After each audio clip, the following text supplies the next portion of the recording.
नमस्कार, मैं हूं पंकज कुमार और आज हेल्थ क्लास में बात कर रहे हैं कि भारत में जो खबरें मिल रही है स्वास्थ्य विभाग से वो उसको लेकर के हम चर्चा करेंगे कि क्या इस रिकॉर्ड के बाद, ये जो रिपोर्ट है उसके बाद क्या इंडिया को कॉम्प्लेसेंट होने की ज़रूरत है या और भी ज़्यादा अलर्ट मोड में होने की ज़रूरत है।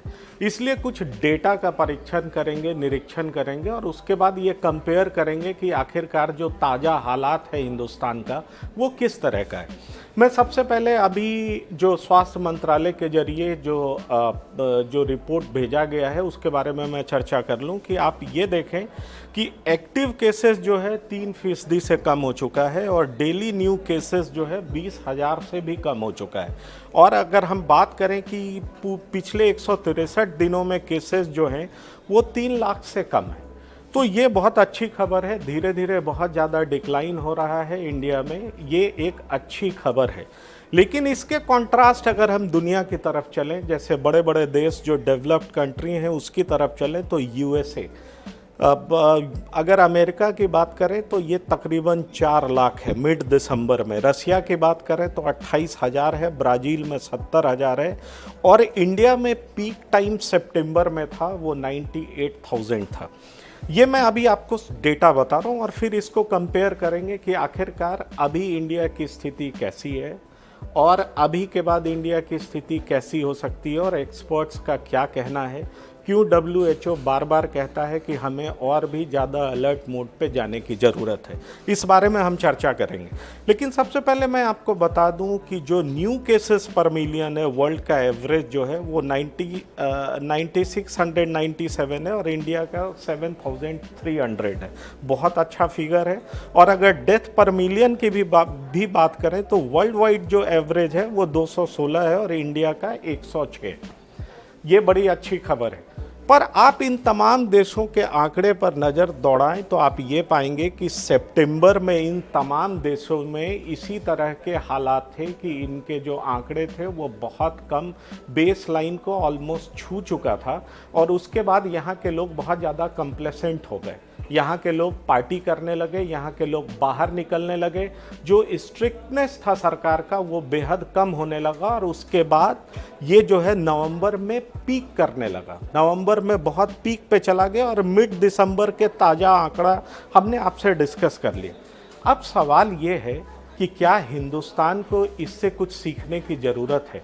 विशेषज्ञ ये मानते हैं कि निश्चित तौर पर इससे सीखने की ज़रूरत है, क्योंकि जो हालात कभी यूएसए का सितंबर में हुआ करता था, अक्टूबर में हुआ करता था, वही हालात इंडिया का भी है। और अगर हम 3-4 महीने तक strict rules and regulations follow नहीं करते हैं तो हालात बड़ी तेज़ी से बिगड़ सकते हैं और उसके बाद हमारी चिंताएं फिर से बहुत बढ़ सकती हैं। ऐसा इसलिए भी विशेषज्ञ मान रहे हैं कि जो नए स्ट्रेन अभी देखे जा रहे हैं उसको लेकर के नया वेरिएंट, खास करके यूके से जो फ्लाइट इंडिया के दिल्ली और कोलकाता में जो पहुंची और उसके बाद कुछ कोरोना पॉजिटिव पेशेंट्स पाए गए, तो अब इसको लेकर के भी ये सवाल उठने लगा है कि क्या जो नया वेरिएंट है वो इंडिया में भी आ चुका है। क्या जिन लोगों को ये कोरोना पॉजिटिव जिन लोगों में जो लोग पाए गए, क्या उनमें ये नया वेरिएंट है। इसकी अभी तक कोई पुख्ता जांच नहीं हो पाई है, क्योंकि जो जेनेटिक मैपिंग जब तक नहीं हो पाएगा तब तक ये नए वेरिएंट के बारे में पता नहीं चल पाएगा कि ये नया वेरिएंट है या पुराना वेरिएंट है।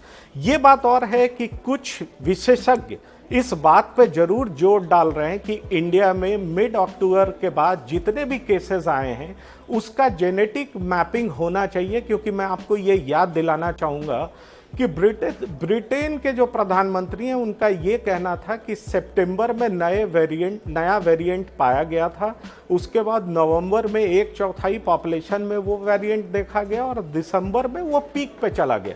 तो इसलिए कुछ विशेषज्ञ यहाँ के भी मानते हैं, साइंटिस्ट यहाँ के भी मानते हैं कि 15 अक्टूबर के बाद जितने भी पेशेंट्स दिल्ली में कोरोना पॉजिटिव हुए हैं उनका जेनेटिक मैपिंग होना चाहिए और जेनेटिक मैपिंग के बाद ही पता चल पाएगा कि क्या उनके अंदर जो कोरोना वायरस है वो नया वेरिएंट वाला है या पुराना कोरोना वायरस है, इस तरह की बात चल रही है।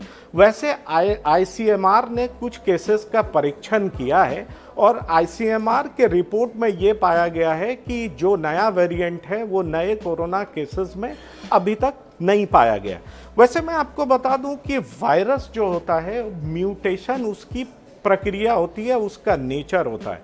वायरस म्यूटेट करता है। अगर हम इन्फ्लुएंजा वायरस की बात करें तो उसमें भी म्यूटेशन होता है। म्यूटेशन मेजर भी हो सकता है, म्यूटेशन माइनर भी हो सकता है। लेकिन अगर माइनर म्यूटेशंस हो, जिसको साइंटिस्ट कई बार कहते हैं significant change, non significant change, non significant change कोई बहुत ज़्यादा परेशान नहीं करता है, लेकिन अगर सिग्निफिकेंट चेंज होता है तो उस स्ट्रेन को हम वैक्सीन में ऐड कर देते हैं, ताकि वैक्सीन जब भी किसी के अंदर इंजेक्ट किया जाए तो एंटीबॉडी डेवलप हो और एंटीबॉडी उस नए स्ट्रेन के हिसाब से डेवलप हो, ताकि वो वैक्सीन कारगर हो सके।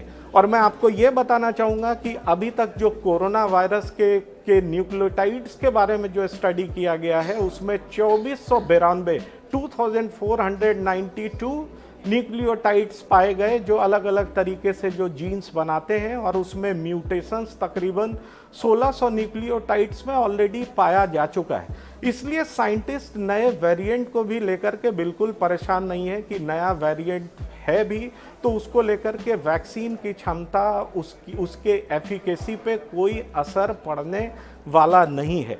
लेकिन इसके साथ साथ मैं आपको ये बताना चाहूँगा, जो सबसे बड़ी बात है कि वैक्सीन को लेकर के, वैक्सीन आपको बीमारी से बचाता है, वो बीमारी का इलाज नहीं करता है। इसलिए जिन लोगों को वैक्सीनेट किया भी जा सकता है उनसे भी बीमारी फैल सकता है। इसलिए बार बार एक्सपर्ट्स और WHO इस बात का जिक्र करते हैं कि जिनका वैक्सीनेशन हो चुका है वो भी लगातार उन तमाम प्रिवेंटिव मेजर्स को अपनाएंगे जो कोविड प्रोटोकॉल में आता है। यानी कि आप मास्क भी लगाएंगे, यानी कि आप सोशल डिस्टेंसिंग भी मेंटेन करेंगे, इन तमाम और हर उन चीज़ों को फॉलो करेंगे जो इसके लिए बेहद ज़रूरी है। अब नए स्ट्रेन पे आते हैं कि नए स्ट्रेन के बाद जिस तरह से देखा गया है कि USA, ब्राज़ील, UK, इन तमाम कंट्री में ये पीक कब पकड़ा है, तो आप इन तमाम कंट्रीज़ के ग्राफ को देखें तो इन तमाम कंट्रीज़ में पीक जो है मिड नवंबर से ये पकड़ना शुरू किया, और अभी दिसंबर में सबके हालात बेहद ख़राब हैं। और ब्रिटेन की स्थिति तो ऐसी हो गई है, और साथ ही साथ कई ऐसे कंट्री हैं, नीदरलैंड, बेल्जियम, ऑस्ट्रेलिया, डेनमार्क, ये तमाम ऐसे देश हैं जिन्होंने UK से अपना आवाजाही का जो साधन था उसको बिल्कुल रोक दिया है और फिलहाल बंद कर दिया, और UK ने तो लॉकडाउन तक इम्पोज कर दिया है। तो जाहिर तौर पर ये नए वेरिएंट इन देशों में तो ज़रूर मिल रहे हैं, और वो सितंबर के बाद मिले हैं, पाए गए हैं। तो सितंबर के बाद जहां कोरोना केसेस की हालत बहुत कम थी, उसके बाद ये पीक पे चढ़ना शुरू हुआ है। इसलिए इंडिया में भी, जो कि अभी स्वास्थ्य मंत्रालय बेहद संतोष जता रहा है कि 20,000 से केसेस कम है, लेकिन अगला 3-4 महीना इंडिया के लिए भी बेहद इम्पॉर्टेंट है। अगर स्ट्रिक्ट रूल्स एंड रेगुलेशंस हम फॉलो नहीं करेंगे तो वापस हमारे लिए परेशानी का सबब बन सकता है। धन्यवाद।